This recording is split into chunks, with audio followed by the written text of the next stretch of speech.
nila na ang mga tao, ang mga senatorial balls at iba't ibang grupo ay nagkakasama-sama dito sa Pateros, nagkakaisa. Mananalo tayo! At wherever Metro goes, the whole nation goes.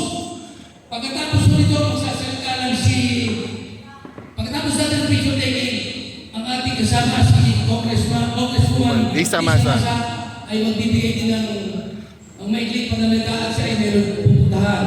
Pagkatapos naman nun, ay pagbasahin ko sa inyo, sandali lang, ang aking blood na kinakalaban ko ang pang-penging sabi. Huwag kayong maniniwala. Sapagkat paniniwala kayo, mawawalan tayo ng loob, mawawalan tayo ng lakas ng loob. At yung mga kandidato natin, hindi na loob yan. Hindi na tayo ng paglaban. Hindi na tayo ng pagkampanya. Sapagkat nakalagay yun sa atin ng mga mandalaya at mga parents sa review. Doon sa Magic 12, dalawa lang ang kay Duterte at 10 ang kay Marcos na hindi naman totoo. At sasabihin ko sa inyo na dito sa vlog ko kung ano ang reason ko kaya hindi tayo dapat maniwala. Ngayon po, tinatawagan ko muna ang lahat para mag-picture taking. All